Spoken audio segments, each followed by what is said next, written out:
Hey, it's Jared. In this video, I'm going to talk about how I use my iPad mini 6 and whether or not I think it would be a good buy here in 2024. Now, I've had the iPad mini for a long time. I bought it right when it first came out, and this device is getting a little long in the tooth. It's been a long time since there's been an iPad mini update. So why would you purchase one in 2024? Well, I just wanted to walk through some of the ways that I use it because I think that as far as iPads go, this is one of the most versatile devices and has the best use case for everyday use, especially if you have a computer, you have a laptop, and you really don't understand or really have an idea of how you would implement an iPad into your life. Here's some of the ways that I do just that. Now, everything is kind of built around the case that I decided to go with. This case has a lot that's going on. As you can see here, it is not a thin case. This case is specifically designed for aviation, and I'll talk a little bit about that towards the end, but this case has some really unique features. It's called the pivot case, and it has a kickstand on the back of it. And what I love about the kickstand is I'm able to prop up the device like this and then open up my keyboard here. So I've got this keyboard from Samsers that I really like because it not only has a built-in trackpad on the side, so we've got a trackpad here, but it has a keyboard with function row and all that good stuff. And I'm able to completely control my device from this nice little fold-up keyboard that I can fold up, takes up almost no space, and it's very easy for me to travel around with this and use my iPad as a small personal computer. This is great for when I'm flying because bigger iPads and laptops and stuff definitely don't fit too nicely on the tray in front of you. So with the iPad being really small and the keyboard being really small, it's a nice compact setup for getting anything done when I have the opportunity. Now, this particular iPad is also the 5G variant, and so it has a data connection that I can access. Obviously, I am in my office right now and have a Wi-Fi connection, but I also have a cellular connection as well. And with that cellular connection, I'm able to connect pretty much anywhere where I have cell data available, and that's great. Now, that is typically an additional cost depending on your carrier. If you have like AT&T or Verizon, it's probably going to cost about $30 or so extra to have data on this device. Now, I don't use data that often on my device, and so I chose to use Google Fi. On my iPhone, I have two lines. I have my main line, which is Verizon, that provides the best service for the area that I live in. But I also have a phone number for Google Fi on this device as well, which is relatively inexpensive. And it comes with the ability to add a data-only device for free. So I'm able to add additional device like my iPad to that plan. That plan costs around $30. So I get a second line on my phone, which means I have a business line and a personal line on my phone. Maybe you have a reason for having two different lines on your phone, and then you get the additional device added on for free, the data-only device, and that's easy to set up through your dashboard page on your Google Fi account. So pretty cool. I'll link to that down in the description below. Obviously, if you don't need an additional line, it's easier just to add service to your device, and there are definitely plans that are less that are data-capped plans for the iPad. So if you know you're not going to need a lot of data, you can have a cheaper data capped plan, and that may work out best for you. So with this device, a lot of times I'm really only using the keyboard when I know I'm going to be in a situation where I want to pack light. I can easily take these two devices with me, very small and compact, and have access to everything that I need on the go because of the data connection and also having a nice small compact keyboard that also has a trackpad in it. Most of the time I'm using this for responding to email, catching up on stuff like that, maybe browsing the web a little bit, doing a little bit of research for an upcoming video. So the second way that I use my iPad mini almost every single day is for journaling. I came up with my own little template for GoodNotes that allows me to schedule out my day. As you can see here, I've got my big 3 tasks. I have my tasks, my schedule, biggest win, daily verse, and notes. And I've also created a version for those of you that aren't interested in a daily verse, but maybe a daily quote. I've got a link to that so that you can get access to this template. Very inexpensive. It just really helps you support my channel here and keeps me making content when you support. So if you use GoodNotes or you want to use GoodNotes for something like journaling, you can get access to this. Check out the link in the description below.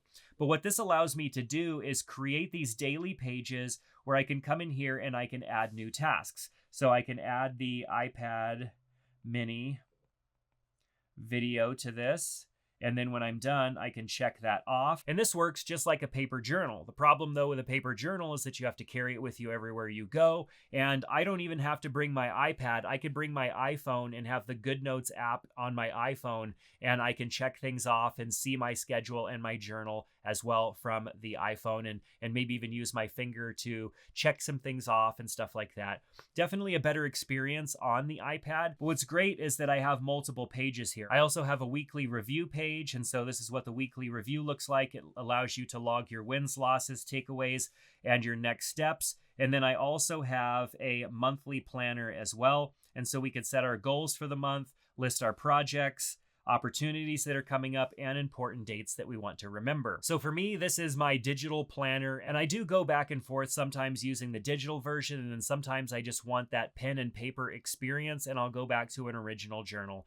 But nothing beats having all of this information digitized, so it's backed up and safe. Obviously, a paper journal can get lost, it can get damaged, but in Good Notes, all of your data and everything that you enter into your journal or any other pages that you create in Good Notes are going to be backed up and available on any device that you switch to in the future. And for the most part, that's about all I use the Apple Pencil for. What I do love about this particular case is that there's a nice slot here for the Apple Pencil. And if I don't want this big bulky case, I can actually pop my device out of the bulky case, and then it is just a slim case that is protecting the iPad. So as you can see here, we've got just a slim case going all the way around now that protects the iPad, and it lays flat. Definitely a much better writing experience when it's not connected to the outer shell of the pivot case. And I'll talk a little bit about how this whole outer shell works here in a moment. So I also use my iPad mini for Zwift, which I use for cycling and running. I have a trainer, a bike on a trainer, and I also have a treadmill that's Bluetooth compatible, and I'm able to do virtual rides and virtual runs within the app. Now, I live in Montana. We have a nice long winter, so it's very nice to have a little bit more to do than just pedal on a bike stationary or run on a treadmill. This gives me achievements and things to unlock and other people to run and ride with as well, making the experience much more fun and engaging. And what I love about this pivot case is that it's designed to slide into an attachment that I can clamp onto pretty much anything.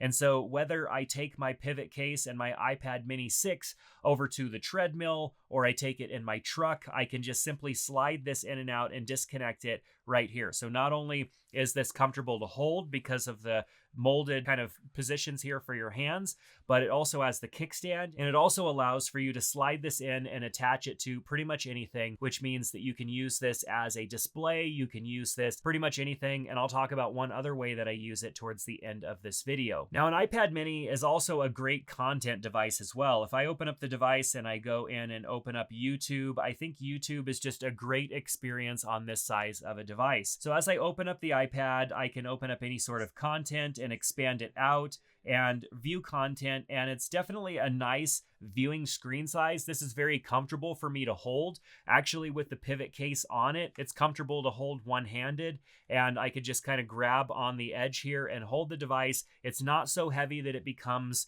challenging for my hand and makes my hand tired, whereas if I was holding a bigger iPad, it might be a little bit more challenging and definitely not as comfortable to hold. But for consuming content, I absolutely love this screen size because sometimes the iPhone's a little too small. Obviously, a bigger iPad might be a little bit too large and unwieldy to hold in the hand.